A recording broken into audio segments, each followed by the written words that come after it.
29 de diciembre del 2016. ¿Qué tal? Muy buenos días, bienvenidos a su programa Contacto Directo. Hoy son nuestros invitados Iván Espinel, candidato a presidente de la República por el movimiento Compromiso Social. La carta al presidente Rafael Correa para apuntalar la lucha contra la corrupción, el caso Odebrecht y las propuestas de campaña para combatir la delincuencia y castigar a los corruptos. También hoy nos acompañará Andrés Ortiz, profesor de Ordenamiento Territorial de la Universidad Católica de Guayaquil. El proyecto de ley que busca evitar la especulación en la venta de bienes inmuebles, en la transferencia. Hay vacíos, quienes se perjudican, quienes se benefician, vamos a revisarlo. Y además, Gabriel Rivera, gobernador de Esmeraldas, la réplica a Lucía Sosa, la prefecta de Esmeraldas, respecto a la situación de la provincia tras el terremoto de abril y el último sismo de diciembre. La actualidad, los protagonistas, el análisis y la información. En Contacto Directo.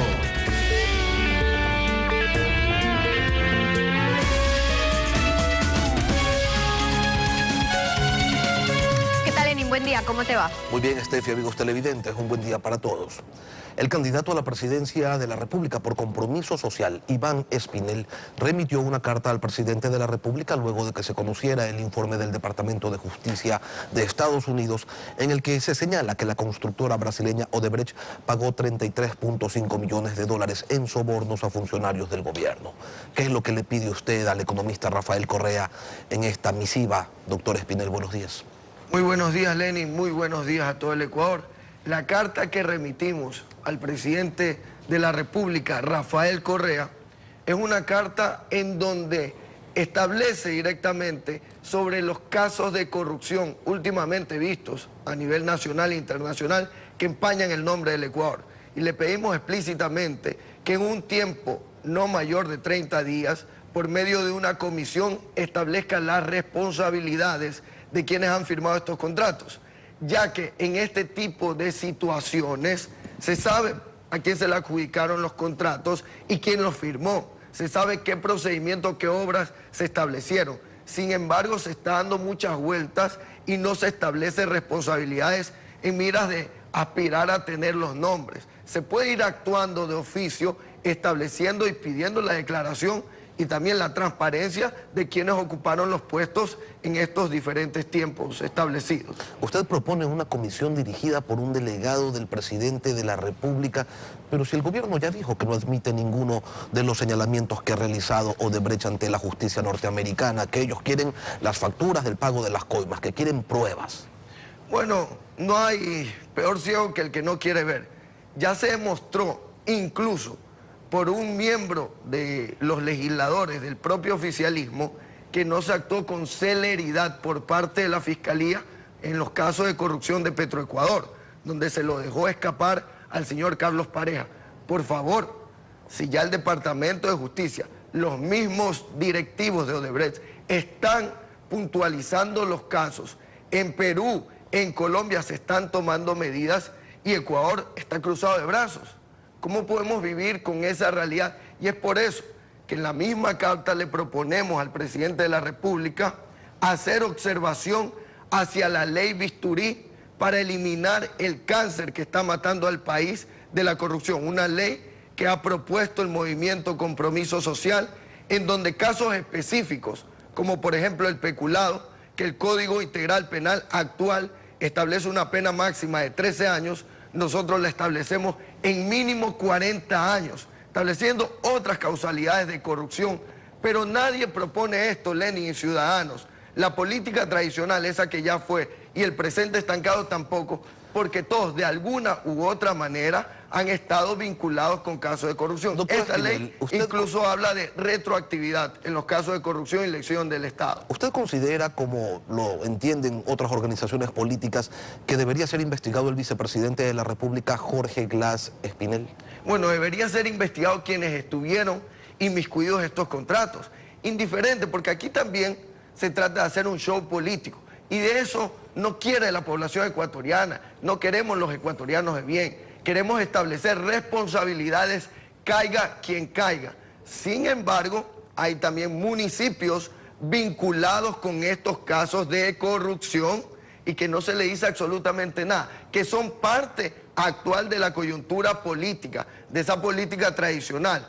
Hay también familiares de otros partidos políticos que están participando para la presidencia de la República vinculados con estos casos. Bueno, el municipio de Quito, que se ha establecido la hora del metro, que tuvo participación Odebrecht y que no se ha dicho absolutamente nada ni se le ha explicado al país cuál es la verdadera correlación con estos contratos. Necesitamos una investigación.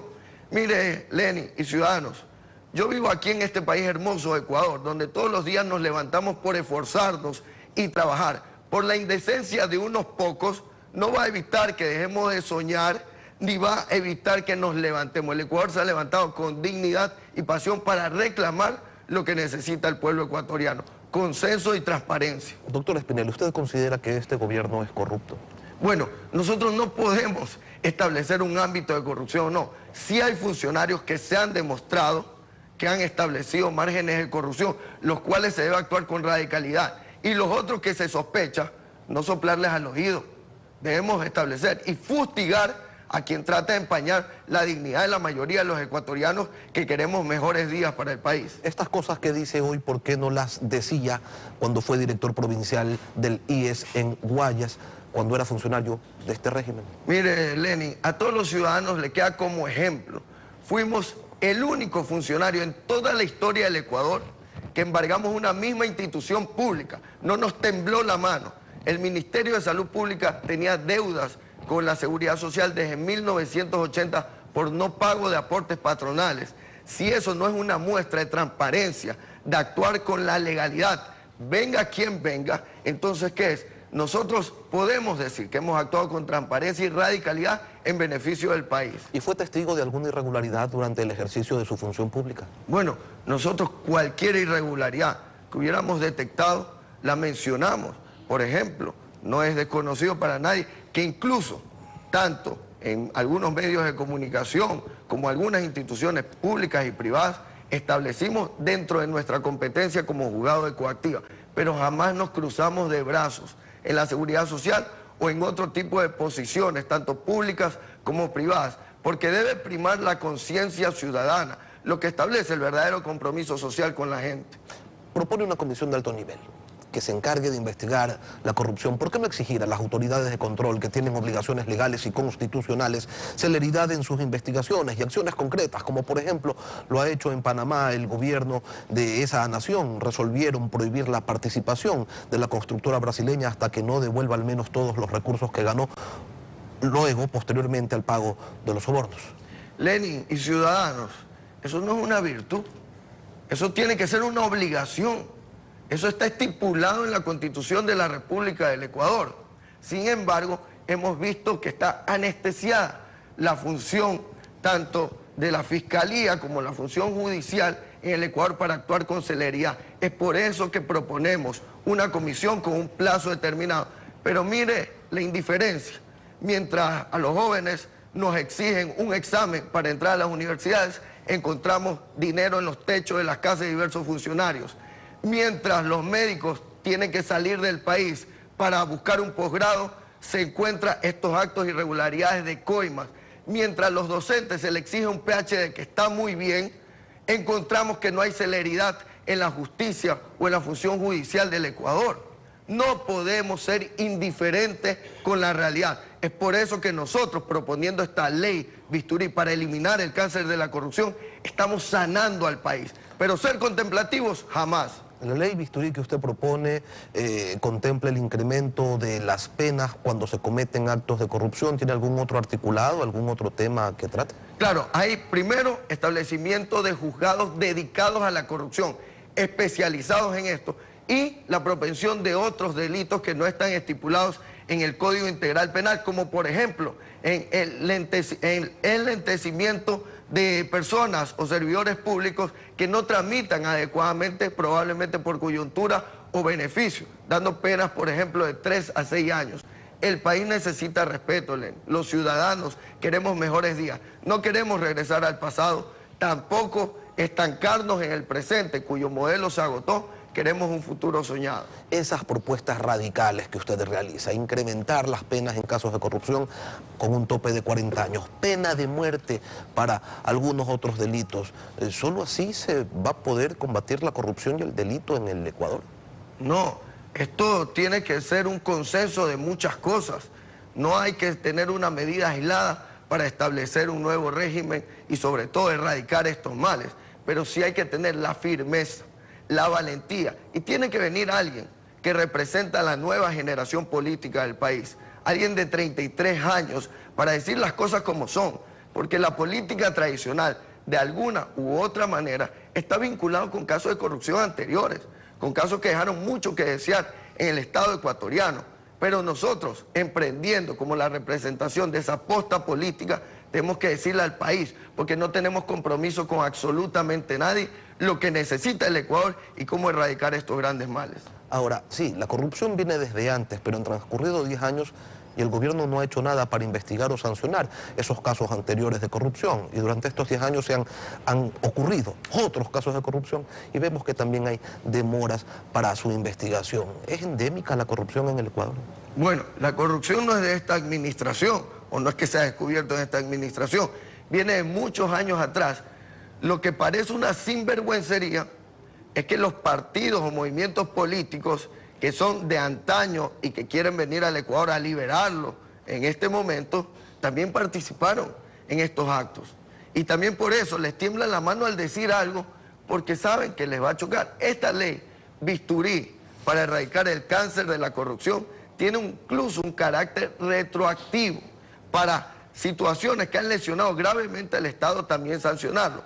El día de mañana, bueno, que se presente en la Asamblea... La ley siempre es para lo posterior, ¿no? ¿Cómo? La ley siempre es para lo posterior, incluso existen pues las disposiciones constitucionales, el indubio pro reo, siempre se ve en beneficio de los detenidos, los presos. Entonces, ¿cómo es esto? Por eso estipulamos que en casos específicos de corrupción que han lesionado gravemente al Estado, primero la imprescriptibilidad, como lo dice el artículo 233 de la Constitución, y después la retroactividad, la que nosotros en esta ley estamos proponiendo, que no quede impune los casos que pasaron en el pasado y que lesionaron gravemente al Estado. Pero el día de mañana, que tenga que discutirse en la nueva Asamblea esta ley, si no es aprobada, los asambleístas que no la aprueban son cómplices también de la corrupción, porque puede ser que les salpique de alguna u otra manera. Debemos forjar una nueva identidad ciudadana, que va de hecho de la posta política ecuatoriana, esa posta política que no quiere ni quedarse en el pasado ni en el presente estancado. Pero también hay quienes señalan que propuestas, por ejemplo, su propuesta de la pena de muerte va en contra de los derechos humanos y de las convenciones internacionales que el Ecuador ha firmado. Mire, ir en contra de los derechos humanos es apoyar al victimario y no a la víctima. Nosotros respetamos los conceptos, pero es mañana el pueblo ecuatoriano, por medio de un plebiscito, quien lo va a establecer y modificar, reformar la Constitución.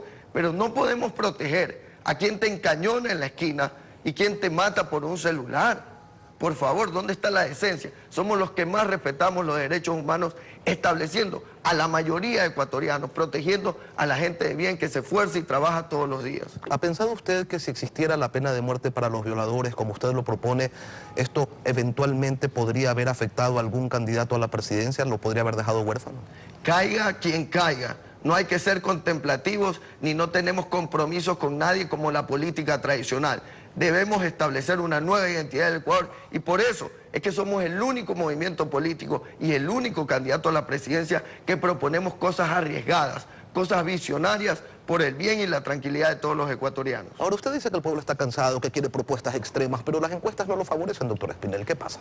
Bueno, tenemos que decir algo. En las encuestas, si usted revisa, algunas nos ponen ya el 3, el 4%.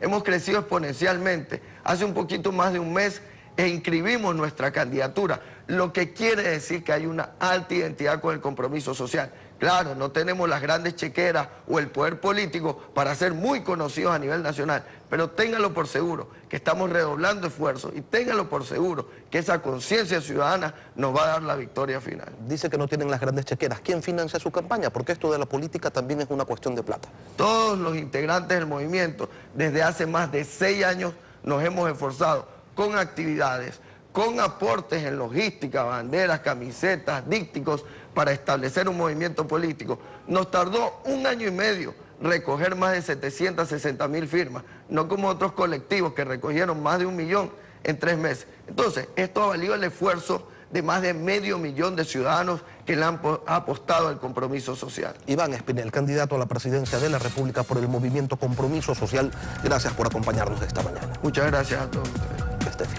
7 de la mañana con 15 minutos, una pausa y al regresar estará Andrés Ortiz, profesor de Ordenamiento Territorial de la Universidad Católica de Guayaquil. Vamos a hablar sobre el proyecto de ley que grava con un 75% la ganancia extraordinaria en la transferencia de un bien inmueble. Regresamos, quédese usted en nuestra sintonía.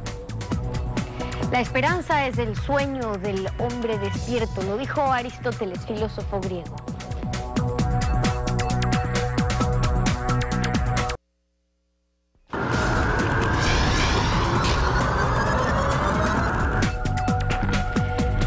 Andrés Ortiz, catedrático de Ordenamiento Territorial de la Universidad Católica, bienvenido y gracias por estar con nosotros. Buenos días, Estefania. La Asamblea aprobó la ley de plusvalía, la llamada ley para evitar la especulación de tierra, fue enviada al Ejecutivo y mantuvieron ese 75% de impuesto a la ganancia extraordinaria, también exenciones para la primera venta, etcétera. ¿Por qué considera que esta ley tiene incluso un error conceptual y que no busca combatir la especulación inmobiliaria? Muy fácil. La Constitución de la República solamente determina 2 partes respecto a la especulación.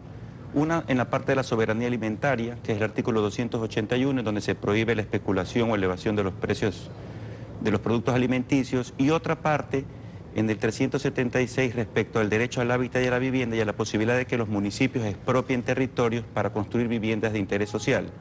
En ese artículo, en la parte final, se dice que la única situación que está prohibida es la especulación, o la obtención de beneficios en especulación en el cambio de uso de suelo. Es decir, en la Constitución de la República no está permitido cargarle un impuesto a la especulación. Por lo tanto, desde ese punto de vista hay una inconstitucionalidad de la norma, porque lo único que está permitido es evitar la especulación o la obtención de beneficio en la especulación del cambio de uso de suelo, que por cierto ya está regulado a partir del artículo 60 de la Ley Orgánica de Ordenamiento Territorial. Pero de hecho la Constitución tiene algunas disposiciones en las que prohíbe la especulación en sí. No, yo he buscado en la Constitución de la República y lo que repito, lo que está prohibido son prácticas o la obtención de beneficios a través de prácticas especulativas respecto del cambio de uso de suelo, nada más. Y además la Ley Orgánica de Defensa del Consumidor, que es la única ley que yo he encontrado que define lo que es especulación, dice que es una práctica comercial ilícita que tiende a elevar artificialmente los precios a través del ocultamiento o acaparamiento de bienes y servicios. Yo me pregunto, ¿los promotores inmobiliarios ocultan los bienes, ocultan las casas? Entonces, desde el punto de vista conceptual, no es verdad que esta ley tienda a evitar la especulación de las tierras. Porque con ese fin es difícil que alguien pueda no estar de acuerdo con que hay que evitar estas prácticas especulativas en la transferencia de bienes inmuebles, pero tal como quedó redactada la ley, ¿quiénes se podrán ver beneficiados? A ver, y esto es lo más paradójico. Yo he visto en este programa a varios asambleístas decir de que ha habido personas que se han beneficiado de información privilegiada, que han comprado terrenos a precios muy baratos y que posteriormente, porque ha habido grandes obras de infraestructura, se han beneficiado. En Talavera, he escuchado en el nuevo aeropuerto de Guayaquil, en el edificio UNASUR en Quito, en la Ruta Viva, pero paradójicamente esta ley premia a esos supuestos especuladores, porque dice que la primera venta está exenta. Es decir, a las grandes terratenientes, a quienes supuestamente esta ley buscaba combatir, a quienes se han beneficiado de esta información supuestamente privilegiada, resulta que la ley en la transitoria primera premia y dice, no, la primera venta no está grabada. A ver, por cierto, gracias a Dios no está grabada, porque esta ley si realmente es peligrosa y triste que nos den esta rosca, en vez de reyes, rosca de impuestos a los ecuatorianos.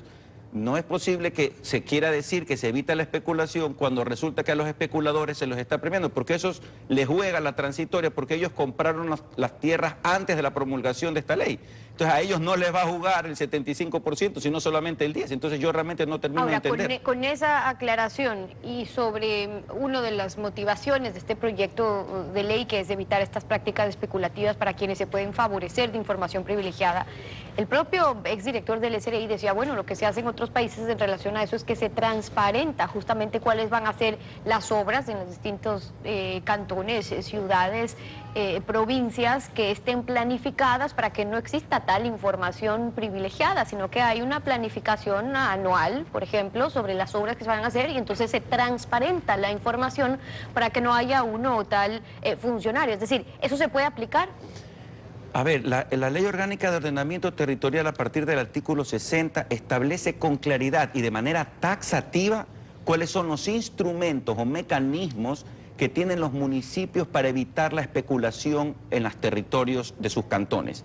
Es decir, el derecho de superficie, el banco de suelos, el derecho de adquisición preferente, que no son otra cosa que la reproducción de los artículos 594 y 595 del COTAD, que por cierto no son otra reproducción de unos viejos artículos de la Ley de Régimen Municipal del año 66. Es decir, desde el año 66 en el Ecuador existen mecanismos para evitar la especulación de la tierra, por lo cual a mí me extraña que el COTAD, estando vigente desde el año 2010, el gobierno, por ejemplo, hay un artículo que dice que pueden llegar a firmar convenios entre el Ministerio de Vivienda y el municipio para expropiar territorios y construir viviendas de interés social. Entonces, en el nuevo proyecto de ley, que no sé si ustedes están enterados que está saliendo, que es la reforma de la Ley Orgánica de Compras Públicas, en donde se está introduciendo una nueva contribución especial de mejoras que nos van a cargar nuevamente a los ecuatorianos, están haciendo una reforma al artículo 58 de la ley que es respecto a la expropiación, y ahí justamente están introduciendo una especie de mecanismo de transparentar estos procedimientos de información para efectos que cuando se anuncia una expropiación las personas no puedan comprar y beneficiarse. Eso me parece que es correcto, eso está muy bien. Entonces, lo que usted está diciendo es que si el fin era combatir la especulación, existen mecanismos para que imponer un impuesto generalizado en todas las transferencias de bienes inmuebles donde hay ganancias que considera el gobierno ya no son razonables, sino que son extraordinarias. Digo, ¿había mecanismos para evitar esa especulación en el COTAD, en la SEM, de mejoras que se cobra todos los años, por ejemplo, en los distintos impuestos en relación al uso del suelo?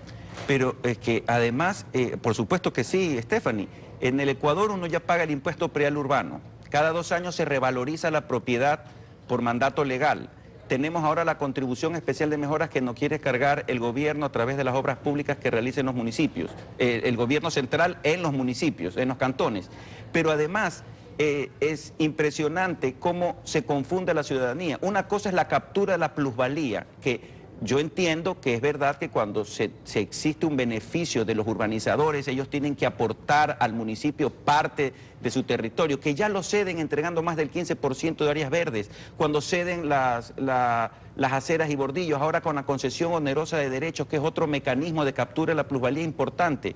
Y no es verdad lo que dijo ayer aquí el presidente de la comisión, de que en casi todos los países del mundo, en pocos países de América Latina y en muy pocos países de Europa, existe el mecanismo de captura de la plusvalía, que yo lo acepto, que está bien que exista, que se debe beneficiar a todos los ciudadanos de un cantón el beneficio que produce una obra pública o una obra privada, pero en el Ecuador ya nos tienen asfixiados de impuestos. Estamos hablando de un impuesto distinto, porque esa es la diferenciación. Una cosa es la plusvalía, que ya diferencia del precio en la adquisición del bien, el precio de transferencia finalmente, y otra cosa es que a la ganancia, porque esto se refiere a la ganancia, se le divida entre esta es una ganancia razonable, ordinaria, que usted sí puede ganar, y esto ya consideramos que es una ganancia extraordinaria, que es ilícito, que no se debe ganar. Pero ¿cómo se fija esa ganancia? Hay una diferenciación cuando a alguien le dicen usted puede ganar esto en función de una tasa pasiva, y otra cosa es cuando una persona se ha endeudado o ha obtenido un crédito, que es la mayoría de los casos de los ecuatorianos. Para conseguir una casa se endeudan,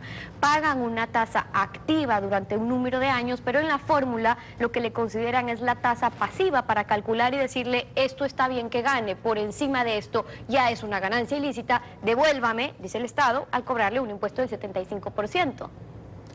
A ver, yo me atrevería a decir, quizá me equivoque y ojalá que me corrijan los señores de Semplades, pero yo no conozco ningún país del mundo, yo conozco muchos mecanismos de captura de la plusvalía, pero no conozco que ningún país haya creado un impuesto a algo que se ha denominado ganancia extraordinaria. Eso no existe, que yo sepa, en ningún país del mundo. Habrán altos impuestos, por ejemplo, en Bélgica, las personas que compran bienes inmuebles en Bélgica, por ejemplo, tienen que pagar una tasa o un impuesto de registro o de compraventa muy elevado. Eso pasa en Europa. Yo sí conozco que en Europa son muy caros los impuestos a la transferencia de bienes inmuebles, pero otra cosa muy distinta es cargarle el 75% de algo que no existe, que claro, es una supuesta pero en Europa ganancia también, extraordinaria. ¿de qué tasas estamos hablando? Es decir, porque es difícil comparar realidades económicas cuando hay un contexto distinto, cuando una tasa activa en nuestro país es sumamente alta para quien quiere adquirir un precio, por ende el costo de transferencia total, lo que termina pagando una persona en Ecuador por un determinado bien, es mucho más alto con las tasas que se manejan. A ver, quizá me expresé mal. En cualquier país del mundo existen impuestos de transferencia de los bienes inmuebles, ¿no? ¿Verdad? En el caso del Ecuador, impuesto al alcabal, la plusvalía, impuesto de registro o de inscripción en el registro de la propiedad. A esos impuestos me refería. En Europa no existe el impuesto a la transferencia, a la ganancia extraordinaria de bienes inmuebles, es que no existe ese concepto en Europa. Entonces eso es lo que yo entiendo. Aquí lo que han creado es algo que además es inconstitucional porque la Constitución no permite cargar impuestos para evitar la especulación en el Ecuador. Eso no está permitido. Claro, ahora, usted se refería a que hay nuevos instrumentos también para regular el mercado del suelo que constan además en la Ley Orgánica de Ocupación Territorial, Uso y Gestión del Suelo. Y dentro de esta Ley Orgánica de Ocupación Territorial hay una parte que se refiere al suelo, que es lo que en teoría es lo que se quiere controlar con el tema de la especulación de tierras. ¿Por qué muchas de esas disposiciones allí no se han aplicado en la práctica? Porque sencillamente el presidente de la República todavía no está en mora, tiene hasta la segunda semana de enero, según la ley tiene una transitoria de 180 días. Por cierto, ya están en mora de crear el Consejo Técnico de Uso de Suelo, están en mora de nombrar al superintendente, me parece. Es decir, esa ley está vacía de contenido porque no tiene reglamento y por lo tanto, claro, tiene no más de 5 meses de vigencia, pero no se pueden aplicar estos instrumentos para regular el mercado del suelo y evitar la especulación, que es lo que supuestamente busca esta ley nueva, es porque no está reglamentada. Al no estar reglamentada, no existen los municipios que tengan las normas para poder aplicar y evitar la supuesta especulación, que es lo que se quiere combatir. Y con la nueva propuesta que se está debatiendo en la Asamblea, no el proyecto de ley que ya se aprobó y que pasó a manos del Ejecutivo que se refiere a la ganancia extraordinaria, sino este proyecto que se está debatiendo en el que se incluye un beneficio del gobierno central cuando haya una contribución especial de mejoras, cuando la ejecución de obras públicas aumenta la plusvalía de un predio. ¿Esto se trata de un impuesto más?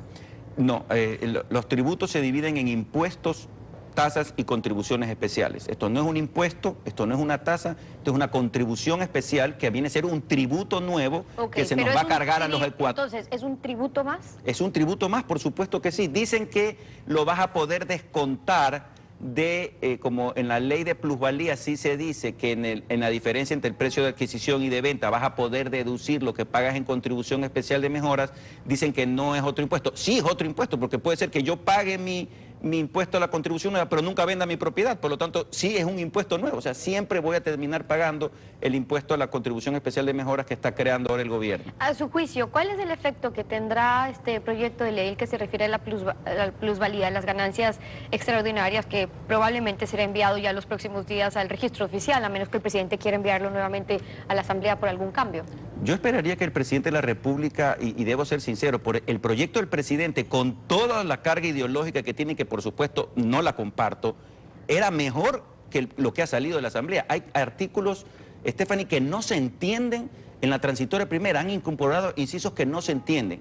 Yo aspiro que el presidente de la República reflexione y realmente invite a los promotores inmobiliarios, invite a la academia para poder discutir. Él tiene 30 días para ejercer su derecho al veto. Yo no veo ningún apuro, salvo que sea por el tema minero, que se tenga que publicar inmediatamente esto. Creo que es necesario un debate mucho más profundo porque lo que va a ocasionar esta ley es que va a encarecerse el precio de la vivienda y justamente se va a buscar todo lo contrario, que era beneficiar a las clases más desposeídas para que adquieran la vivienda, y el efecto que se va a conseguir es absolutamente, totalmente lo contrario. Andrés Ortiz es catedrático de Ordenamiento Territorial de la Universidad Católica en Guayaquil. Gracias por acompañarnos aquí en Contacto Directo. Muchas gracias. Una pausa y al regresar, son las 7:31, estará Gabriel Rivera, el gobernador de Esmeraldas. La atención a Esmeraldas tras el terremoto de abril y también los sismos que se han presentado en diciembre con la réplica a la prefecta Lucía Sosa. Regresamos, quédese usted en nuestra sintonía.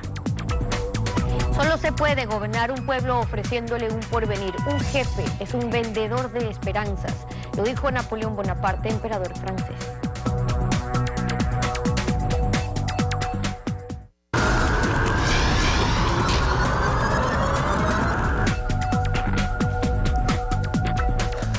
hora nos acompaña el doctor Gabriel Rivera López, gobernador de la provincia de Esmeraldas, quien ha solicitado una réplica a las declaraciones emitidas el pasado martes en este espacio de entrevistas por parte de la prefecta de Esmeraldas, Lucía Sosa. Escuchemos lo que dijo la prefecta en relación a la atención que ha recibido la provincia de Esmeraldas por parte del gobierno luego del terremoto del 16 de abril y del sismo del pasado 19 de diciembre. Queremos demandar y exigirle al gobierno se dé pronta atención. No es justo esto que hoy publican, que hay más de no sé cuántas viviendas, pero en Esmeraldas les invito para que vayan. Ahí está nuestra gente, todavía en 8 meses desde Chamanga, que no se les ha construido nada. Con 286 kilómetros presentado al gobierno nacional para recuperar las vías. Sin embargo, esta prefectura, que no es parte del Comité de Reconstrucción, nunca se le dio un solo centavo. 120 proyectos para reactivar la economía del sector, no se dio atención. Es decir, una propuesta de 50 millones de dólares, cero política de oído sordo, y la prefecta con su maquinaria, con las hermanas provincias, que en su momento determinado me apoyó, como fue Carchi, Pichincha, Imbabura, pudimos despejar. Doctor Rivera, buenos días. Adelante con su réplica. Buenos días, Lenín. Debo decirle al pueblo ecuatoriano, al pueblo Esmeraldas, que mi provincia vive una auténtica tragedia desde enero por el invierno, luego por las enfermedades tropicales, luego el terremoto del 16 de abril y ahora las réplicas, estas bien fuertes que tuvimos a partir del 19 de diciembre. Pero nuestra tragedia no solamente ha sido o consiste en estos fenómenos naturales. Nuestra tragedia mayor es tener autoridades que no se ponen la camiseta de su provincia, que no cumplen con sus atribuciones, que no cumplen con sus competencias, que no acatan la Constitución y que no acatan la ley. Y voy a referirme a la señora prefecta Lucía Sosa. Ella pertenece a un partido político, si me permite la cámara, sí, que adelante. votó, como usted puede ver aquí, Gualán Japa Milton Rodrigo, al igual como lo hizo el candidato a vicepresidente de Creo, Paz Benalcázar Andrés, y como lo hizo la candidata a presidenta Cintia Viteri, votaron en contra de la ley de solidaridad con el pueblo Esmeraldas y con el pueblo manabita. Entonces, empezamos mal, empezamos pésimo. Pero no solamente esto sucede. En mi calidad de ciudadano, en mi calidad de presidente del COE, como me corresponde por ser gobernador de la provincia de Esmeraldas, soy testigo que de 64 reuniones que ha tenido el COE, ha asistido 0 veces la señora prefecta a estas reuniones. 1 vez mandó al viceprefecto y 31 veces ha mandado a algún delegado. Bueno, pero ella que no también cumple dice que en su las calidad. propuestas que ha hecho no han sido atendidas, que no forma parte, y eso fue exprofeso, no la incluyeron en el Comité de Reconstrucción, pese a que Esmeraldas también fue afectada, no en la magnitud en que sufrió Manabí por el terremoto de abril, pero sí hubo daños serios en algunas poblaciones. Bueno, primero le quiero decir, votaron en contra de Esmeraldas su partido. Luego que votan en contra de la ley, luego que están en contra, que no van al COE, que no tiene una sola reunión con el Banco Ecuador, con la Corporación Financiera Nacional, con la Corporación Provincial de Turismo, con su presidente Carlos Acosta, que jamás se han reunido, pide estar en el Comité de Reconstrucción si ni siquiera va al COE. Esto no tiene absolutamente sentido. Pide 50 millones de dólares para rehabilitar 283 kilómetros de vías, pero jamás apoyaron la ley en virtud de la cual se proponía recaudar 1.200 millones de dólares, es una de los retaliación, cuales ya han sido entonces recaudados. No, es que la retaliación es de ellos, que no van al Comité de Operaciones Emergentes, que no coordinan con el Banco de Fomento, no coordinan con la Corporación Provincial de Turismo, que es algo privado, que no pertenece al gobierno nacional, y sin embargo piden el dinero cuando se opusieron a la aprobación de esta ley. Pero no solamente... Ahora, eso de que se opusieron a la aprobación de la ley, doctor Rivera, es una interpretación de ustedes, porque si recordamos los hechos, quienes se opusieron a la aprobación de la ley se oponían al manejo que se le iba a dar a esos recursos. Se propuso, y usted lo recordará bien, Lenín, por favor, se conforme un fideicomiso y el gobierno dijo, no, yo no quiero eso, lo quiero manejar de esta manera, y entonces se votó que no. ¿O no fue así? Lenín, aquí no tenemos que andar con sofismas, ni con mentiras, ni tapando las esas cosas. son realidades, Aquí dice, son hechos. Votación, a ver, permítame, votación 12 de mayo, votaron en contra de que se que se puedan recaudar 1.200 millones de dólares para invertir, de los cuales se han invertido 159 millones de dólares, lo que ha significado, si usted me permite la cámara nuevamente, fíjese usted aquí, de 1.572 edificaciones afectadas, tenemos con bonos de acogida 1.863 familias, 272 bonos de alimentación, 4.152 bonos acumulados. 25.4 millones de dólares la Corporación Financiera Nacional ha desembolsado como préstamos, 16 millones el Ban Ecuador. Todos esos recursos se requerían para reconstruir nuestra provincia, para reconstruir aquellas personas que desgraciadamente han sido afectadas. Y no hay que se opusieron, votaron en contra, señor. Aquí está el histórico que lo he sacado, está certificado de la Asamblea Nacional. Pero no solamente que en esa votación le fallan Esmeraldas. Mire usted lo que dice el artículo 263 de la Constitución de la República. Numeral 7. Obligaciones de la prefectura, fomentar actividades productivas provinciales. 0 reuniones con la Corporación Financiera Nacional, 0 reuniones con Ban Ecuador en estos 8 meses, 0 reuniones, quiero insistir en esto, con la Corporación Provincial de Turismo, 0 reuniones con el COE. Y así viene a reclamar aquí, doctor Rivera, que el problema país, también que no la es... incluyen en el Comité de Reconstrucción. Doctor Rivera, no solamente esto, doctor Rivera, permítame, por favor, es una entrevista y yo también tengo algunas preguntas que hacerle. Que el problema es de tiempos, señala la prefecta Sosa, que no se está atendiendo a Esmeraldas en la medida en que la provincia requiere. También lo señalaba, lo invito a escuchar para que posteriormente usted haga su réplica.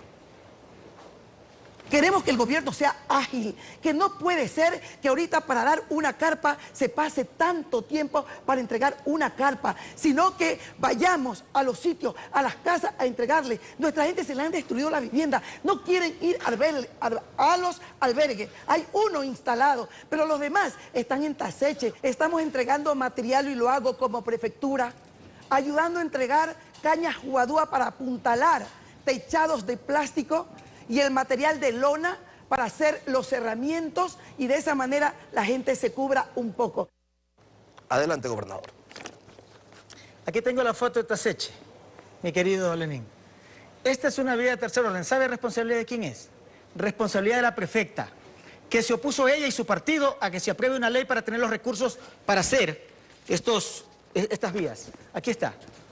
Fíjese usted, esta es la vía de Taseche, totalmente abandonada por la prefectura. Absolutamente abandonada, y a pesar de ese que dice que no tiene recursos, se opuso a la aprobación de la ley. Esto no tiene nombre, esmeraldeños, esmeraldeñas. Como esta señora jamás llamó a la Corporación Financiera Nacional, jamás llamó al Banco Ecuador, jamás llamó a la Cámara de Turismo. Lenín, yo le voy a dejar aquí en el set de Coavisa los teléfonos de los gerentes, de las gerentes de estas instituciones, para que le pase, por favor, esta copia. Pero mejor mándeselas usted, la gobernación está súper cerca de la prefectura, mande a uno de los funcionarios a que se la voy a dejar aquí, Lenín, se la voy a dejar aquí, porque yo le llamé a la señora prefecta, a pesar de diferencias políticas, y no he tenido el gusto de recibir una llamada de regreso para coordinar el desarrollo de Esmeraldas. Ahora, pero no solamente esto, no es que no vaya al COE porque no me gusta. Lenín, déjeme darle otro dato. Sí, gobernador, toquemos el tema Muisne, que es importante. El gobierno central quiere reubicar a los habitantes de Muisne y esto es lo que decía la prefecta Lucía Sosa. Vamos a escucharlo. ¿Sabe cómo está sobreviviendo Muisne? Con las ayudas que ha dado Sucumbío, todas mis hermanas provincias. Estoy entregándole 6 planchas de zinc, porque lo que hacen es, Muisne tiene que ser desalojado, a Muisne hay que retirarlo. La gente entonces lo que hace es fortalecer su casita. Bonos que se han hablado, que se han entregado no sé cuántos bonos, nuestra gente con su propio esfuerzo está apuntalando su casa. Esta es la realidad. Adelante, gobernador. Bueno, antes de eso le quería decir, ¿sabe, para concluir la idea anterior, ¿sabe usted ahora, para demoler las viviendas y los hoteles destruidos en Tonsupa y en Atacames, con cuánta maquinaria? Para demoler eso, no para hacer alguna carretera por ahí. ¿Con cuánta maquinaria el Consejo Provincial contó? El COE, que yo lo presido y la señora es la vicepresidenta del COE, que jamás asiste. ¿Sabe con cuánta maquinaria? 0 maquinaria. No me mandó un tractor, no me mandó una carreta para Tonsupa y para Atacames. Pero no solamente esto. He recibido tanqueros de Quinindé, de Esmeraldas, de la provincia de Imbabura, los municipios me han mandado. ¿Sabes cuántos tanqueros para aliviar la necesidad, la sed del pueblo de Tonsupa, de Atacames y de Muisne me ha mandado la prefectura? 0. Pero claro, viene a reclamar celeridad en las cosas. Yo le voy a dar datos. De lo que usted dice, gobernador, parecería que el pueblo de Esmeraldas se está viendo afectado por las diferencias políticas entre la prefectura y el gobierno. Mire, el presidente de la República, en la última réplica del 19, a las 2:30 de la mañana estaba llamando y a las 10 de la mañana estaba llegando ya Esmeraldas, pues. Aquí, claro, yo le he dicho, nosotros no tenemos 2.000, 3.000 damnificados. Nosotros somos 560.000 damnificados en Esmeraldas, damnificados. En los 15.200 kilómetros cuadrados que es Esmeraldas, en todos lados tenemos nosotros damnificados, porque no solamente es caerse la casa, no solamente es perder el hotel, perder el negocio, el que no vayan los turistas, la afectación psicológica es para todos los esmeraldeños y las esmeraldeñas. Pero no solamente somos damnificados por esto, no solamente somos damnificados por esto, sino que somos damnificados por tener autoridades que ni siquiera quieren ir al COE, que no apoyaron las leyes que presentó el gobierno nacional para tener los recursos de atender y que piden 50 millones de dólares con absoluto descaro. Pero mire, en cuanto a Wisne, que no voy a dejar de contestarle, Lenín. Gobernador, si usted me permite, lamentablemente aquí tengo yo los datos de lo entregado en Wisne. 1.5 millones de dólares para reconstruir las escuelas. 5.5 millones de dólares para hacer el puerto pesquero de Chamanga. Le quiero decir algo. Esmeraldas, a pesar de ellos, saldrá adelante. Esmeraldas será la madre que siempre triunfa y nunca será la tierra que naufraga. La reconstruiremos piedra por piedra, corazón por corazón, casa por casa. Doctor Gabriel Rivera, gobernador de Esmeraldas, ha ejercido su derecho a la réplica. Gracias por acompañarnos esta mañana. Estefi. Son las 7:45, concluimos así esta emisión. A ustedes, como siempre, gracias, su confianza y sintonía. Nos volvemos a encontrar mañana. Será hasta entonces un buen día para todos. Buenos días.